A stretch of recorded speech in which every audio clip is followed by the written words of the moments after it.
बिस्मिल्लाहिर्रहमानिर्रहीम। अस्सलाम वालेकुम क्लास।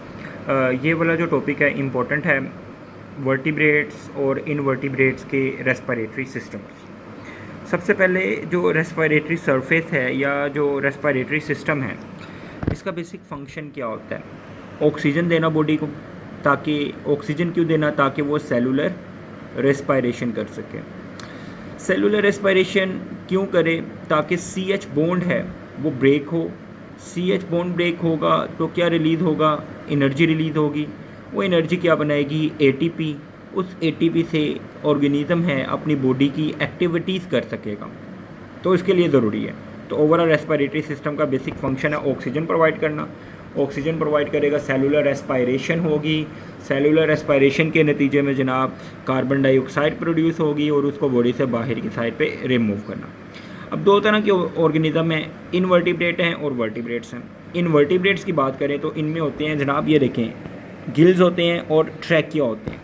जबकि जो वर्टिब्रेट्स हैं इनमें nose, mouth, pharynx, larynx, trachea, bronchi, bronchioles, lungs होते हैं, गिल्स होते हैं, डायफ्राम होते हैं। तो वो हम आगे इसके बारे अपने ह्यूमन को ही देख लो, उसमें कौन कौन से स्ट्रक्चर्स प्रेजेंट हैं। Respiration in animal, whether they live in water और on land, all animal must respire. कह रहे हैं कि जो पानी में रहें या खुश्की पे रहें, दोनों का रेस्पिरेशन की ज़रूरत होती है। अब रेस्पिरेशन है क्यों करेंगे? Means to take in oxygen and give off carbon dioxide, ताकि ऑक्सीजन को इनसाइड लेके जाएं और कार्बन डाइऑक्साइड को ये क्या करें? रिमूव करें। Some animal rely off simple diffusion करते हैं, जबकि कॉम्प्लेक्स किस्म के जो ऑर्गेनिजम्स हैं उनमें टोटली सेपरेट ऑर्गन्स होते हैं जो कि ये काम परफॉर्म कर रहे होते हैं। ठीक है। अब जैसा कि इनवर्टिब्रेट की बात करें तो कह रहे हैं जनाब, invertebrate respiratory organ have large surface area और they are in contact with air और in water. If required diffusion they must be moist. तो अगर इन्होंने डिफ्यूजन करनी है, मतलब डिफ्यूजन के ज़रिए से गैसेस का एक्सचेंज करना है, रेस्पिरेशन करना है, तो इनका जो सरफेस है ना, इनकी जो स्किन है उसको मॉइस्ट होना चाहिए। जैसा कि एम्फीबियंस अडल्ट होने से पहले पहले जो पानी के अंदर रहते हैं या पानी के करीब रहते हैं, तो वो उनके जो सरफेस है वो मॉइस्ट होता है। ठीक है। अच्छा जी, दो तरह के इन्वर्टिब्रेट्स हैं, एक एक्वेटिक है और एक लैंड है।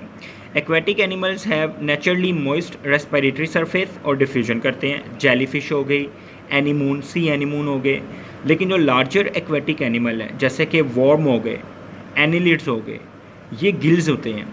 अच्छा, गिल्स ना नॉर्मली तौर पे वो वाले स्ट्रक्चर है जहाँ पे lots of many blood vessels होती हैं जो कि गैसेस को एक्सचेंज करने में रोल प्ले करती हैं। बड़ा इंपॉर्टेंट है। जेलीफिश और एनीमून्स हैं वो तो सिंपल क्या करते हैं, मॉइस्ट सरफेस होने की वजह से क्या करते हैं जनाब? डिफ्यूजन करते हैं। जबकि लार्जर एक्वेटिक एनिमल्स हैं वो गिल्स के ज़रिए से सारा का काम कर रहे होते हैं। टेरिस्ट्रियल इन्वर्टिब्रेट्स की बात करें, terrestrial invertebrate have respiratory surface covered with water और mucus. There are many different respiratory specialised organ, क्योंकि डिफरेंट ग्रुप्स हैं ना इन्वर्टिब्रेट्स के, जैसे कि स्पाइडर हैं, ये बुक लंग यूज़ करते हैं। अच्छा, ये जो बुक लंग है ना, मैं आगे डायग्राम में भी आपको दिखा देता हूँ। बुक लंग का मतलब होता है फॉल्स लंग्स। हमारे जिस तरह से लंग्स है ना वो प्रॉपर्ली डेवलप्ड हैं, उनमें वो प्रॉपर्ली डेवलप्ड नहीं हुए होते हैं, तो वो बुक लंग्स कहलाते हैं। इंसेक्ट्स हैं वो स्पाइरिकल्स यूज़ करते हैं, ये भी हम कॉकरोच में अभी देखते हैं। स्नेल्स हैं ये मेंटल कैविटी को यूज़ करते हैं। ठीक है ना, ये देखें यहाँ पे, जैसे कि मोलस्कस हैं, इनमें ये सेफ्यून होते हैं, सेफ्यून ओपनिंग होती है, इसी से वाटर एंटर करता है और उसमें ऑक्सीजन होती है। ये गिल्स होते हैं इनके, जो उसके ज़रिए से ऑक्सीजन इनके अंदर आती है, ये एरो शो कर रहा है, और बाकी फिर यहाँ से एंटर हो रहा है, ऑक्सीजन इनसाइड गई और वाटर दोबारा इसी सेफ्यून के ज़रिए से बाहर आ जाता है। ये इंसेक्ट्स हैं, इंसेक्ट्स में ट्रैकियल ट्यूब्स हैं। इन ट्रैकियल ट्यूब्स के जो बेसिक हैं ओपनिंग्स, ये स्पाइरिकल्स हैं, उन स्पाइरिकल्स के ज़रिए से होते हैं। जबकि ये स्पाइडर्स हैं इनमें बुक लंग्स होते हैं, ये इस तरह से बुक लंग्स हैं, और इनमें ऑक्सीजन है वो इस तरह से क्या कर रही होती है? मूव कर रही होती है। तो ये इसके सरफेस है। बाकी जूम की मीटिंग है, जूम की मीटिंग में मैं आपको ये बड़ा क्लियर करके ये डायग्राम है वो समझा भी दूँगा। वर्टिब्रेट रेस्पिरेटरी सरफेस दो हैं जी, गिल्स हैं एक्वेटिक के लिए, जैसा कि टोनिकेट्स हो गए, फिश हो गई और एम्फीबियंस हो गए, ये एमसीक्यूज़ हैं।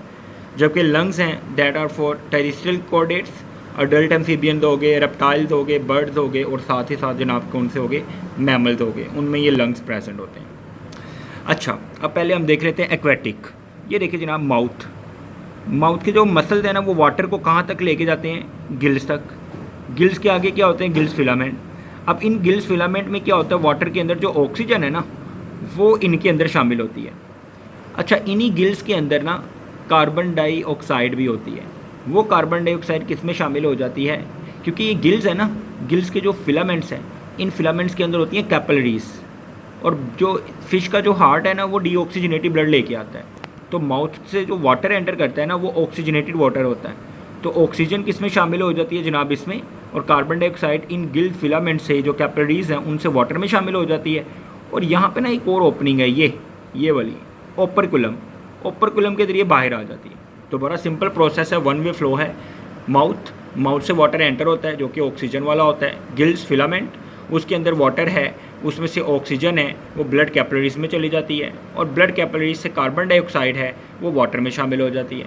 अब ये जो डीऑक्सी वाटर होता है, ये किसके ज़रिए, ओपरकुलम के ज़रिए से बाहर की साइड पे रिलीज़ हो जाता है। ठीक है जनाब।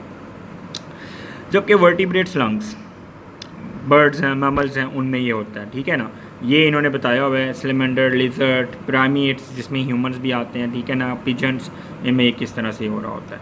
अच्छा, ये एक फ़्लो है।